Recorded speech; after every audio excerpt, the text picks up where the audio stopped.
세상에 존재하는 모든 생명체들은 그 생명체를 만드신 창조주를 증거합니다. 세상에 존재하는 모든 것들이 창조주 하나님을 증거함에도 창조주를 부인하고 인정하지 않으려는 인간의 몸부림이 역사 속에 계속되어 왔습니다. 이 하나님의 창조를 인정하지 않는 사람들은 이 창조의 신비를 경험하면서도 감동하지 않습니다. 그저 이 세상은 물질로 구성된 물질의 변화와 변이를 통해 또 다른 물질로 변화된 것이라고만 생각하기에 이 창조주 하나님의 손길과 은혜와 축복과 그리고 이 창조의 신비를 통해 감동을 받지 않습니다. 이 창조의 신비에 감동받지 않는 사람들은 지극히 세속적이고 물질적인 삶을 살고 있기 때문입니다. 반면에 창조의 신비에 감동받은 사람은 거룩한 삶을 살 뿐만 아니라 하나님의 뜻을 이루는 통로가 될 뿐만 아니라 창조적인 삶을 살게 됩니다. 모든 분야에서 하나님의 창조의 신비에 감동을 받는 사람은 영감이 있는 삶을 살게 됩니다. 유명한 음악가 하이델은 천지창조라는 대작을 남겼죠. 이런 대작을, 훌륭한 작품을 남겨야만 된다는 것이 아니라 삶의 모든 영역에서 하나님의 창조를 깊이 묵상하고 감동받는 사람들은 또 다른 창조적인 삶을 살게 됩니다. 예술을 하는 사람들은 이 바다의 물고기, 모든 바다 이뿐만 아니라 육지의 생물들의 이 몸에 새겨져 있는 그 아름다운 문양들을 보면서, 그 아름다운 색들을 보면서 어떻게 이러한 색들이 존재할 수 있을까? 우연히 변이를 통해서 형성이 됐는데 어떻게 그렇게 질서 있는 그러한 디자인이 가능할까? 아마 훌륭한 예술가일수록 자연에 나타난 이 색감이나 예술의 디자인을 깊이 묵상할 수밖에 없을 겁니다. 그것이 단지 물질로만 이루어진, 물질의 변이로만 이루어진 것이라고 하기에는 너무나 조화를 이루는 그런 예술의 세계이기 때문이죠. 그래서 겸손한 예술가는 그 자연에 나타난 그 하나님의 디자인을 감동하며 그 신비에 감동할수록 더 창조적인 그러한 예술이 가능할 겁니다. 수많은 별들이 놓여있는 이 우주와 전체를 바라보며 사람들은 끊임없는 과학에 도전을 하게 되죠. 수많은 생명체들 가운데 우리 인간은 어떤 위치인가, 인간이란 어떤 존재인가를 이 자연 속에서 인간의 위치를 생각할 때 진정한 철학이 가능한 것이죠. 학문과 과학 모든 영역에서 창조의 신비에 감동하는 이들은 창조적인 능력을 얻게 됩니다. 그것이 하나님의 법칙이며 또 인간이 창조된 목적이기 때문입니다. 오늘 우리가 함께 읽은 말씀은 창조의 6일 중 제3일과 6일째에 창조하신 내용을 기록하고 있습니다. 3일째 하나님께서는 모든 하늘 아래 물을 한 곳에 모이도록 하시고 묻이 드러난 것을 땅이라 하시며 그 땅에서 식물들을 나게 하셨습니다. 또 그 6일째는 땅에서 모든 동물들이 나게 하시고 마지막에는 인간을 창조하신 기록이 나오는데 오늘은 동물의 창조까지만 살펴보겠습니다. 이렇게 제3일과 6일에 땅의 식물과 땅의 동물들을 창조하시되 한 단어를 통해 강조하고 있습니다. 그것은 종류대로, 그 종류대로 하나님이 식물을 창조하셨고 그 종류대로 땅에서 그 모든 동물들을 창조하셨다. 그 땅으로부터 식물과 동물을 종류대로 내게 하셨다라고 하셨으니 이 내게 하셨다라는 말이 한순간에 어떤 플래시가 터지듯이 한순간에 어떤 사건을 통해 하셨는지 아니면 어떤 시간을 통해 하나님이 하셨는지 우리는 알 수 없지만 분명히 땅으로부터 식물과 동물이 생겨났다는 겁니다. 식물은 분명 땅에 뿌리를 내리고 땅에 뿌리를 받고 자라는 걸 보면 그 말씀이 틀린 것이 아닐 것입니다. 또한 인간만이 아니라 모든 생명체들이 땅에 기반을 두고 그 흙을 기반으로 하여 살아가는 것을 보면 그 또한 하나님의 말씀이 분명 옳은 것임을 우리는 알게 됩니다. 근데 핵심은 종류대로 창조하셨고 그 수많은 종류로 인하여 이 자연 만물은 수많은 종류들이 다양하게 존재하는 풍성한 세상이 되었습니다. 얼마나 많은 식물의 종류가 있습니까? 종류대로 창조하셨다는 것을 유심히 연구하는 식물학자들은 그냥 산을 지나가지 않습니다. 그 나무가 어떤 나무인지 그 한 가지 한 가지 이름에 특징이 다 담겨 있습니다. 그냥 우리는 나무일 뿐이지만 또 채소일 뿐이지만 얼마나 많은 식물들이 종류가 있는지 전문가들은 연구하면 연구할수록 놀랄 뿐이죠. 동물의 세계도 마찬가지죠. 땅 위에 존재하는 수많은 동물들, 그 다양한 것들이 종류대로 창조된 것입니다. 그러나 사람들은 창조주 하나님을 부정하려 합니다. 인정하려 하지 않습니다. 창조주 하나님을 대신할 인간이 주인이 되고 인간이 왕이 되려 하기 때문이죠. 이 다양한 세상, 다양한 종류의 생명체들을 보면 우리가 슬픔을 느끼는 것은 이 다양한 종류의 생명체들이 서로 조화를 이루고 서로 아름다운 심포니를 이루는 것보다 서로 갈등과 대립, 그리고 분열, 다툼, 양육강식이 존재하기 때문입니다. 그것은 바로 인간의 죄 때문이라고 성경이 말씀하고 있습니다. 하나님 보시기에 좋았던 그 다양한 세상은 모든 것이 조화를 이루도록 하나님이 창조하셨지만 인간이 주인이 되는 세상, 하나님이 왕이 되신 세상이 아니라 인간이 왕이 되는 세상을 꿈꾸고 인간이 하나님을 반역하였을 때 이 다양한 종류로 창조된 풍성한 이 생명의 세계가 서로 어그러지고 거스러지는 양육강식의 세상, 그리고 서로 파괴하고 혐오하고 그리고 서로 대립되는 세상이 된 것을 볼 때 우리는 안타까움을 느끼게 됩니다. 사람들은 이 모든 다양한 종류의 생명체들을 보면서 그 생명체들을 종류대로 창조하신 창조주를 애써 부인하려 합니다. 그래서 사람들이 생각해낸 것은 이 모든 종류가 여러 가지 변이를, 오랜 시간의 변이를 통해 다양한 종류로 이렇게 번성하게 되었다라고 생각합니다. 대표적인 것이 다윈의 진화론이죠. 다윈은 생물학자로서 연구를 하는 가운데 종 내에서, 한 종류 내에서 일어나는 이 변이를 전체 모든 종류까지 다 변이가 되었다고 잘못 생각한 겁니다. 진화론자들은 이 각 생명체들의 공통적인 그러한 비슷한 종류들이 서로 같은 염기서열, 같은 유전자를 갖고 있다는 것에 착안하여서 이렇게 계속해서 위로 거슬러 올라가면 비슷한 종류끼리 계속 올라가면 결국은 모든 생명체가 만나게 되는 라스트 커먼 앤세스터가 있을 것이다. 모든 생명체들의 공통적인 그러한 조상이 있을 것이라고 주장하죠. 이것을 생물학에서는 루카라고 말하죠. Last Universal Common Ancestor. 모든 생명체의 공통 조상이 있을 것이라고 그렇게 주장합니다. 그러나 다윈의 종의 기원에서 다윈은 이렇게 말했습니다. 나는 아마 지구상에 살았던 모든 유기적인 존재가 지나간 흔적을 살펴보면 처음 살았던 원시적인 형태가 존재할 것이라고 추측한다. 추측입니다.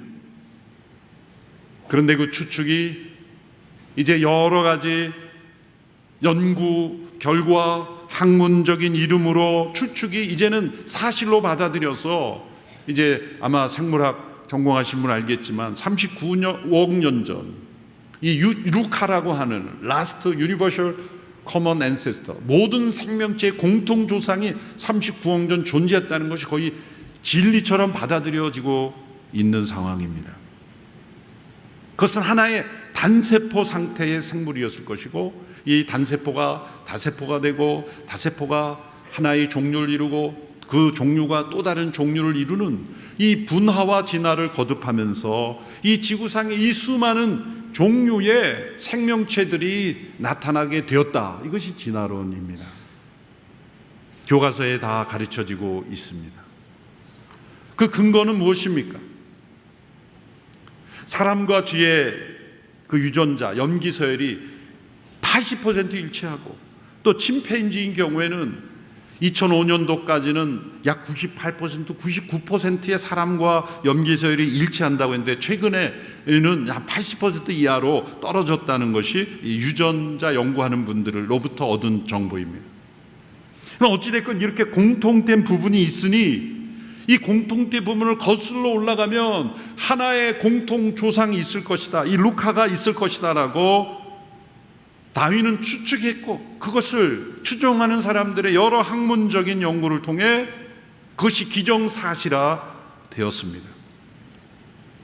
이런 것을 학교나 사회에서 배우면 성경에 분명 말씀하고 있는 모든 것을 종류대로, 처음부터 종류대로 창조하셨다는 이 하나님의 말씀을 믿는 우리들이 세상 속에 말을 못하게 되는, 우리는 마치 무슨 사이비를 믿는 것처럼 그렇게 여겨지게 되는 것이죠.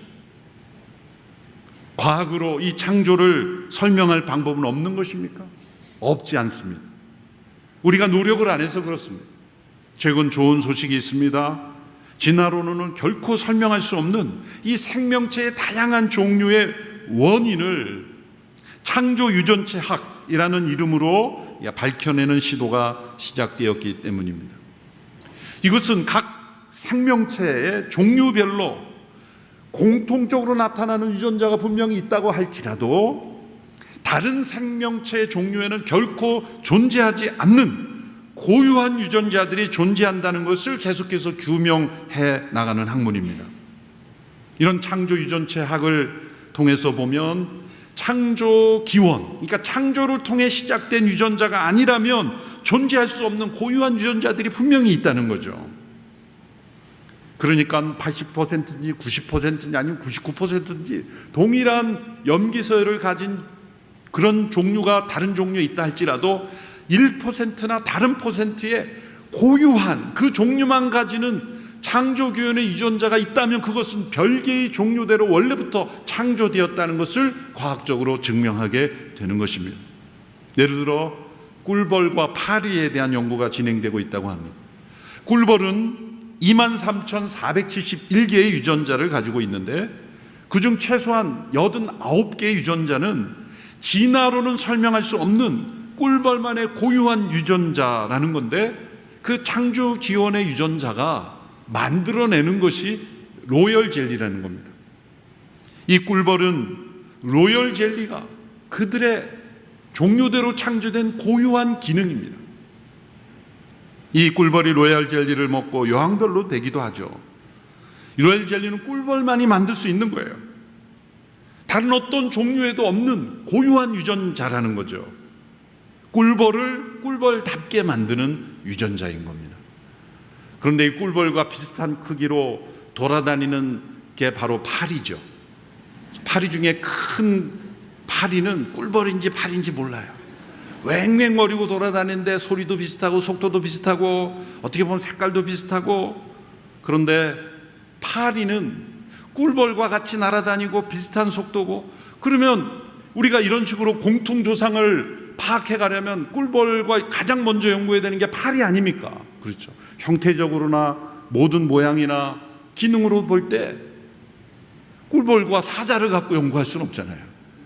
그러니까 거슬러 올라가려면 분명히 꿀벌과 파리를 같이 붙여놓고 연구해야 되는데, 여러분, 이 파리에는 로얄 젤리를 만든 고유한 유전자가 없어요. 파리는 냄새 나는 곳만 찾아다닙니다. 꿀벌은 향기로운 꽃만 찾아다닙니다.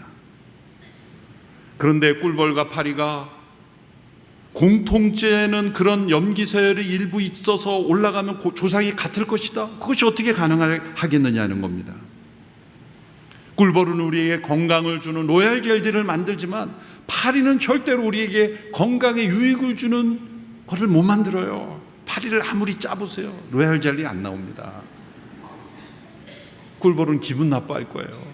요즘 꿀벌이 사라지고 있다는데 아마 기분 나빠서 사라지고 있는지 모르겠어요. 우리와 파리를 어떻게 같은 종이라고 말할 수 있는가? 모든 생명체를 각기 종류대로 창조하셨다는 거예요. 침팬지가 사람과 염기세열이 80% 비슷하다 할지라도 이제 인간이 되기 위해서 20%의 이 고등 생명체의 변이가 일어나서 오랜 시간 동안 변이가 일어나서 사람으로 진화되었다라고 사회는 말해요. 그렇지만 다윈부터 시작해서 진화론자들이 착각한 게 있어요. 그게 뭡니까?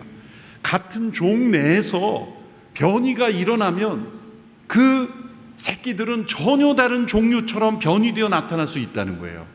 과거에는 이 종류의 생물학에서 구분을 형태나 색깔, 이런 모양, 이런 거로 주로 구분을 했기 때문에 오늘날처럼 유전자학이 발전하지 않았기 때문에 유전자를 비교해서 하자. 요즘 발견되는 유전자 연구에 의하면 진화론이 점점 무너지고 있는 거예요. 듀크 대학의 한 교수님이 연구를 한 것은 똑같은 이 염기서열을 가진 생쥐 2마리를 가지고 실험을 했는데 한 생쥐에는 이 엽산이라는 영양분을 미네랄을 아주 부족하게 공급을 했고 또 한 생쥐는 엽산을 충분히 공급한 결과 그 새끼를 봤는데 엽산이 현저히 부족한 생쥐의 새끼는 암에 잘 걸리고 당뇨를 가지고 태어나고 문제가 심각한데 더군다나 색깔이나 모양 이거는 다른 종류라고 볼 수도 있는 그런 새끼가 나왔다는 거예요. 같은 종인데도 영양의 상태, 환경의 상태에 따라서 그 종이 같은 염기서열을 가져도 형태상으로 전혀 다른 변이는 종 내에서도 일어날 수 있는 거예요. 그러나 문제는 생쥐가 강아지가 될 수는 없는 거예요.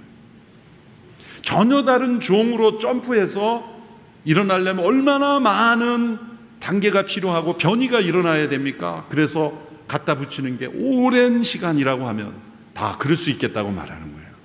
그러나 아무리 오랜 시간이 흘러도 그 자연 상속되는 염기서열로 받은 유전자가 있는 것이고 고유한 창조로만 종류대로 창조되어야만 나타날 수 있는 창조 기원의 유전자가 반드시 있다는 것이 최근에 유전자 연구를 통해서 밝혀지고 있는 것입니다. 그러므로 창조 유전체학에 의하면 이 모든 생물의 공통조상이라고 하는 소위 루카는 존재가 불가능한 것입니다. 루카로부터 모든 종류의 생명체가 오랜 시간 진화되어 수많은 종류의 이 생명체가 되었다는 것. 그러면 식물은 어떻게 설명할 거예요? 식물도 루카 같은 그런 작은 하나의 채소가 있어서 거기서부터 식물도 다 그렇게 진화했다고 설명해야 되지 않습니까? 이 루카가 존재할 수 있으면 4가지 조건이 충족되어야 합니다. 첫째는 자연상속으로, 그러니까 그 어미로부터 주어지는 공통적인 속성을 모두 루카가 가지고 있어야 되는 거예요. 이건 불가능한 일이에요. 두 번째로 다른 종류와 완전히 구별되는 이 꿀벌의 로얄젤들을 만드는 것 같은 유전인자와 같은 창조기원의 유전자도 모두 이 루카라는 것을 다 품고 있어야 되는 거예요. 그것은 불가능한 거예요. 그것도 X예요. 그러니까 세 번째, 만일 루카라는 것이 존재한다고 할지라도 그건 어디서 나온 거냐에 대해서는 설명을 하지 못하는 거예요. 그 단세포는 어떻게 생겼냐 그러면 단백질에서 어떻게 하다 보니까 생겼다는 거예요. 어떻게 하다 보니까 생겼다는 거예요. 진화는 기원에 대한 설명이 아닙니다. 종 내에서 변이되는 현상을 설명할 뿐인데 그것을 너무 확대한 것이 문제이고 모든 종류들을 다 진화로 그렇게 만들어졌다라고 설명하는 것이 잘못된 것입니다. 설명이 안 되는 거예요. 진화로는 설명이 되지 않는 창조기원의 고유한 유전자들은 뭐냐면 도리어 각기 종류대로 처음부터 창조되었다는 하나님의 말씀을 증명할 뿐입니다. 최초의 이 루카라는 단세포 상태에서 다세포가 되고 다세포가 생명체가 되고 그 생명체가 변이를 계속 또 다른 생명체들로 이렇게 되려면 이 최초의 단세포 자체가 창조되었어야 돼요. 그러므로 진화는 창조가 이루어져야 진화가 일어나는 거예요. 진화가 있더라도. 설명이 불가능한 거예요. 이것은 마치 뭐하고 똑같냐면, 지난번에 설명을 잠시 드렸지만 이 천체 물리학에서 빅뱅이라는 이론이 있죠. 그것은 이 우주가 정지되지 않고 계속 움직인다는 것을 사람들이 발견하면서, 이거는 계속해서 움직인 걸 보니까 이걸 거슬러 올라가면은 처음에 뭔가 대폭발이 있었기 때문에 계속 지금 움직이고 있다는 거예요. 그게 빅뱅, 우주의 기원, 이 물리적인 세상의 기원을 빅뱅이라는 대폭발이 있었다고 말하는 거죠. 그러면 그 대폭발은, 폭발이라는 것은 질서에서 무질서로 가는 거 아닐까요? 여러분, 뭔가 폭발했다 그러면 무질서에서 질서로 갑니까? 질서에서 무질서로 갑니까? 질서에서 무질서로 가야죠. 지금 연력학 제2법칙이라는 게 물리학의 기본 법칙 아닙니까? 점점 무질서로 가고 있다는 거죠. 어떤 기계가 만들어지면 점점 이 녹슬고 쇠퇴하는 것은 무질서로 가는 이 연력학 제2법칙에 적용된다는 거 아니겠습니까? 물리학 기본 법칙이죠. 그러면은 대폭발이 있었으면 점점 무질서로 가야 되면 거꾸로 올라갈수록 질서가 있는 거죠. 어떻게 무질서에서 질서가 됩니까? 진화하고 반대되는 거예요. 진화는 단세포에서 무질서에서 점점 질서가 되고 있는데, 물리학은 뭐냐면 질서의 상태에서 무질서로 가고 있는 거예요. 빅뱅이라는 이론은 대폭발이 이루어졌다고 하는데, 그러면 그 대폭발이 이루어져서 이 많은 물질이 쏟아져 나오려면 그 엄청난 우주의 크기의 물질은 어떻게 존재하는 거예요? 그건 루카가 존재할 수 없는, 생명체에서 루카가 존재할 수 없는 것처럼 이 물리의 그 체라고 하는 그 대폭발의 물질 또한 어떻게 존재하는지 설명할 수가 없는 거예요, 세상의 과학으로는. 마지막에 이 루카가 계속 변이를 오랜 시간 되어 이 수많은 종류가 이루어졌다고 하는데, 돌연 변이가 계속되어 새로운 종이 생성되어야 돼요. 이것도 틀린 말이에요. 여러분, 변이는 바이러스나 이런 단세포 상태에서는 숙주를 옮겨가면서 그 바이러스가 계속 존재할 수 있어요. 우리가 코로나 바이러스 때문에 바이러스에 대해서 국민들이 다 박사가 됐죠. 바이러스는 숙주를 바꿔가면서 계속 변이를 하면서 생존하려고 하는 거예요. 그러니까 바이러스도 지금 다 생존하는 거죠. 엄청나게 많은 바이러스가 지금 존재하는 거예요. 숙주를 바꿔가면서 변이를 일으키면서 생존하는 거예요. 그러니까 바이러스나 단세포 단계에서는 그게 가능하대요. 그런데 이 생물체된 고등 생명체인 경우에 변이가 일어난 것은, 그것은 암세포입니다. 쥐부터 시작해서 그 자체로 생명체로 존재하는 모든 생명체는 변이가 일어났다고 하면 그건 암세포라는 거예요, 소위. 암세포는 정상세포보다 더 빨리 자라서 균형을 깨트려서 죽게 하는 거죠. 고등 생명체에서 변이가 일어나서 또 다른 생명체가 만들어진다? 이건 불가능한 일이에요. 그러므로 단세포라는 이 루카 상태에서 이제 어떤 고등 생명체가 되고, 고등 생명체가 새끼를 낳는데 어떤 변이가 일어나서 또 다른 종류의 생명체로 이렇게 스스로 완전해 보이는 수많은 생명체가 번성했다. 이것은 불가능한 일이에요. 진화론은 무너지는 것입니다. 목회자인 제가 어떻게 이것을 알 수 있겠습니까? 목사님 가만히 들어보는데, 목사님 전공이 신학인데 과학이 아닌데. 그래서 우리 교회 성도 가운데 과학을 전공한 귀한 분들이 많이 계시기 때문에 사회적으로도 저명한 과학자들의 도움을 받은 거예요. 지난 2주간 목회자들과 함께 세미나도 하고 꼭 필요한 정보만을 얻어서 이제 모든 설교자들이 함께 공유하도록 그렇게 했습니다. 감사한 건 우리 교회 성도들 가운데 과학자들이 이런 창조기원의 유전자를 연구해서 저명한 저널에 이제 게재해서 교과서가 바뀌도록 노력하는 분이 있다는 것이 감사해요. 진화론의 허구를 드러내고 생물학이든 이런 물리학이든 정말 대폭발로 이 우주가 생성되어 있고 루카로부터 모든 종류가 나왔다는 것이 아닌 처음부터 종류대로 존재하기 시작했고, 그것은 우리가 알 길이 없지만 하나님의 창조로부터 시작되었다고 보는 것이 가장 합리적이다. 그리고 성경이 하나님의 말씀임을 증거하는 과학자들이 생겨나므로 이제 우리 자녀들이 배우는 과학도서가 바뀌고 한국 교회 안에서 일어나는 이 변혁이 이 세계 교회와 세상의 지식을 바꾸는 그런 날이 오기를 우리는 기도해야 됩니다. 사람들이 과학은 믿음과 반대된다고 생각해요. 신앙을 갖지 못하는 건 믿음은 과학적이지 않다라고 생각하는 것은 잘못된 생각입니다. 왜냐하면 과학자들이 어떤 연구를 할 때는 눈에 보이는 현상을 그냥 보지 않는 거예요. 이 물질이 떨어질 때 사람들은 그냥 떨어지네라고 그 보이는 현상만 봤지만 어떤 사람은 저게 왜 떨어지지? 지구의 중심에서 끌어당기는 힘이 있다라는 것을 만유인력의 법칙으로 발견했죠. 그는 보이지 않는 세상의 어떤 법칙이, 눈에 보이지 않는 세상의 합리적인 그러한 질서가 있다는 것을 믿었기 때문에 연구를 하는 거예요. 과학자들이 어떤 실험을 할 때는 가설, 가정, 그리고 명제를 세우잖아요. 그리고 실험을 통해 그것이 사실이라는 것을 증명하는 거 아닙니까? 그런데 그 가설을 세울 때는 믿음이 있어야 세우죠. 어느 정도 개연성을 가지고 세우는 것이지 그냥 실험부터 합니까? 실험을 하려면 가설이 있어야 되는 거예요.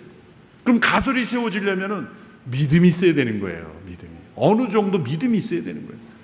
진화론자들은 루카라는 조상으로부터 이 모든 종류가 나왔다는 걸 믿음으로 실험을 하면서 공통된 염기서열을 가지고 거슬러 올라가면 진화론이 맞다라고 말했지만, 역으로 공통되지 않은 것은 어떻게 설명할 거냐? 꿀벌에게만 있는 유전자는 어떻게 설명할 것입니까? 그것은 곧 종류대로 창조하였다는 것을, 창조됐다는 것을 증명하는 세상의 증거가 되는 것입니다. 이제 과학 얘기는 그만하고 신앙적인 영역으로 들어와서 하나님께서 모든 것을 종류대로 창조하셨다는 것을 우리가 신앙적인 관점에서 묵상해 봐야 합니다. 첫째로 이 종류대로 다양하게 창조하신 세상을 통해 하나님 인간이 기뻐하게 하신 거예요. 얼마나 많은 식물이 존재하고 얼마나 많은 동물이 존재합니까? 우리가 다 이름 붙일 수 없을 만큼, 연구할 수 없을 만큼 수많은 그런 종류들이 존재하는데 그걸 발견할 때마다 기뻐하는 거예요. 이런 것도 있었어. 이런 생물도 있었어. 그럴 때마다 창조주 하나님을 기억하게 하는 거죠. 또 한편으로는 이 종류의 다양함, 이 종류의 광대함 때문에 인간들이 공통조상을 찾는 일을 포기하도록 하신 거예요. 얼마나 많은 짝을 지어서 염기서열 조사해서 이게 같으니까 이러다 불가능합니다. 그 종류의 방대함은 지극히 일부분의 연구를 가지고 이것과 이것이 침팬지와 인간이 염기설이 비슷하니까 염기설이 적은 쪽에서 많은 쪽으로 진화했다. 이게 단순한 논리인데 그 근거는 전혀 없어요. 중간 단계의 화석도 하나도 없어요. 더군다나 화석이 발견될 때마다 뭉텅이로 화석들이 발견되는데 여러 종류의 화석이 한꺼번에 발견되고 있어요. 발견되는 과학적 사실은 도리어 창조를 증거할 뿐입니다. 실험이라는 것은 어떤 가정, 조건, 표본 이런 거에 따라서 결과는 얼마든지 달라질 수 있고 결국 아무리 실험을 해도 기원을 해결하지 못해요. 루카의 기원, 빅뱅의 기원이 되는 물질은 과학이 설명해 주지 못하며, 그러나 창조는 모든 것에 대답을 하고 있습니다. 창조주 하나님이 종류대로 창조하셨고 그 종류를 통해서 인간이 하나님을 기뻐하고 하나님을 예배하게 하시고, 두 번째는 인간이 책임 있는 통치자로 세우기 위해서야 돼요. 모든 생명체를 완전히 다른 종류로 하나님이 만드셨다면 불가능한 게 뭐냐면 치료가 불가능할 거예요. 여러분, 염기서열이 같기 때문에 인간이 약을 만들 때 동물 실험을 할 수 있는 거예요. 반드시 동물 실험을 하죠. 그것은 염기서열이 같은 부분이 있기 때문에 가능한 건데요. 동물을 치료할 때도 그보다 또 영향력이 약한 동물에 실험을 해서 약을 개발할 겁니다. 그는 공통된 염기 서열이 있기 때문에 실험을 통해 적용이 가능한 것이고 이식이 가능한 것이고 치료가 가능한 거죠.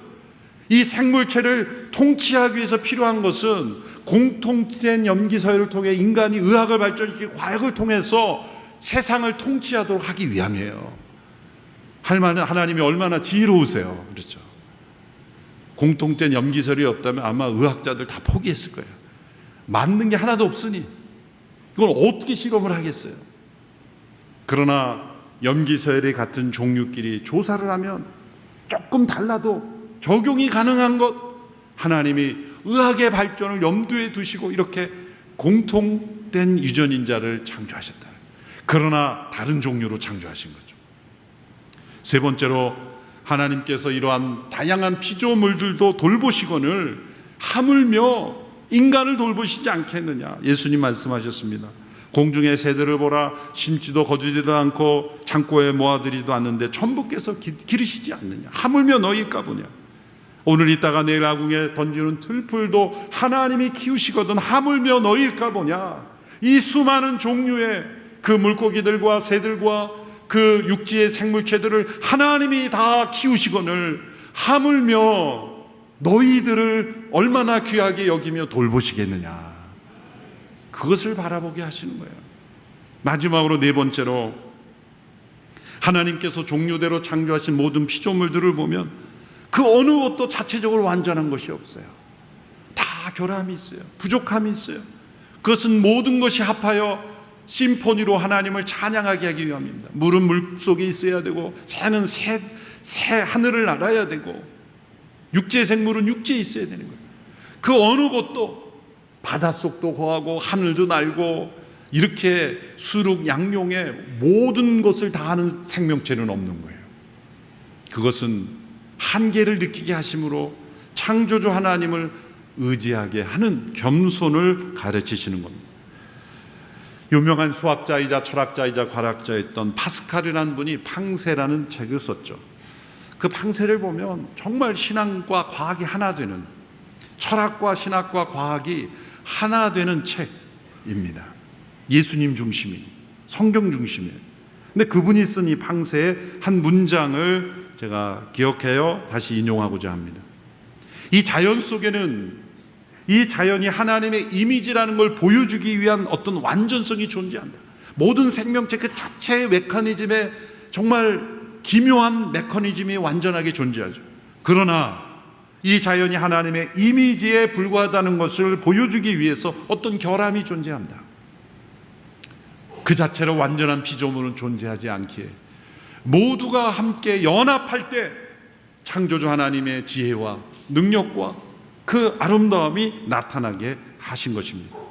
모든 피조물에는 하나님의 고유한 흔적이 있어요. 고유한 창조기원의 유전자를 넣어주심으로 하나님이 자필로 다 사인하신 거예요. 모든 생명체는 다 자필로 사인을 하신 거예요. 모든 인간들도 다 자필 사인을 다 하신 거예요. 그것을 통해서 창조주 하나님의 모든 생명체를 종류대로 창조하심으로 하나님의 놀라우신 능력과 아름다움과 위대하심을 찬양하게 하셨습니다. 세상의 과학은 부분적으로 살펴보기에 모순이 생기는 거예요.